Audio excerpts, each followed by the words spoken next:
with Em and Stu. I'm Em. And I'm Stu. And today we've come to the small village of Walberswick in Suffolk, to the beautiful church of St Andrews. So we're walking towards the entrance to this, and Emma will be saying something about it. So I'm walking around the perimeter of this church, and Emma's going to meet us by the vast window that is literally around the corner. So let's go through, shall we? So let's go through this very small door, as I'm 6'3", and Emma is going to be round this absolutely vast window. She's somewhere there. She is. She's having a look. See, admiring this very obvious ruin. In fact, there's been 4 churches built here on the site. The current one being 17th century, with this ruin being 15th century. Well, I think Stu's going to take you for a little look. We've just had Emma's little bit there, and as we come through here, this bit I believe that Emma's just told me is actually 1700s, and the tower that is literally shadowing over the whole part of this new part of the church is actually the 15th century part. Because that was newer, they literally just built on top of that.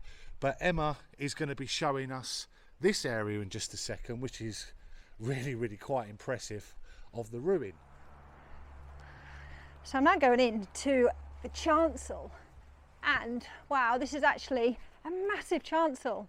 I mean, it's almost difficult to really conceive how big it would have been. But if you want to get a little idea, you only have to go down the road to Blytheborough, where this 15th century church was almost identical to that one. So here we're standing in the chancel, and just behind us, again, a vast, massive window. Yeah. And it's really tell, can you, how big this would have been? I mean, No. It's very similar actually to the other one down the road that we've also done. I think most of the Suffolk coast churches were very similar to each other. Yeah, but this is actually quite interesting. So we're going to go into the next room now, which is just over there. Right, so we're entering through which we think is the vestry, and another big window that's actually been blocked up there with original stone by the looks of things from maybe another part of the church, and another one, and another one. But this is actually really big, and it's really cool, and we just have a little bit of a spin. So, but we're going to go out now to Emma, and she's out here, just here. Just admiring some of the interesting features on these walls. They are very interesting, and again, as you can see on the drone footage there, we'll be putting in of the tower. Like I said, that was 15th century, I believe, that Emma was saying. I was just saying that originally, when they decided that they didn't need such a big church, and of course this became ruinous, the tower was actually quite new, so they decided, well, we'll keep that bit, and we'll just restore it a little bit, and that's why the tower is a different age to this part here, which I think is 17th century. So just now I'm stood in what I believe is the north aisle, with this amazing huge window. I mean, you can only imagine it was probably covered in the most beautiful stained glass once upon a time. We don't very often see stained glasses anymore because they're so expensive to upkeep, they get damaged, and then they stick clear glass in them. But this certainly would have been quite magnificent in its time.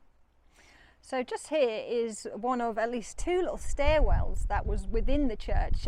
This one, we think, actually went up to a little viewing area that would have overlooked the whole congregation. Unfortunately, it's blocked off now and we can't get up there, but I don't suppose it probably goes anywhere anyway now. Just to the right of me here would have been the central aisle of the nave.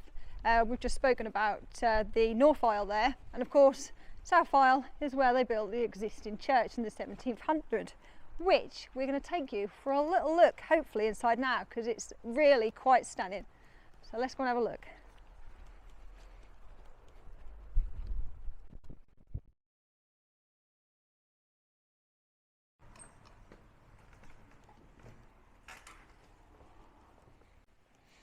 So now I'm going to pass you back over to Stu for a little bit of a look around.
So just behind this curtain is a little door that leads up to a little stairwell.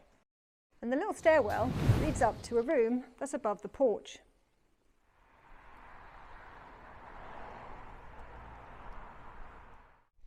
And as you can see from the outside, here is actually the turret where the stairwell is, and just above it, above the little porch, is a lovely little window.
If you like this video, please subscribe from the link above. And if you want to see some more content from us, we also have a Patreon which you can join for just £3 a month. There's loads of videos already on there with new ones every week. So we always appreciate your support, so please take a look.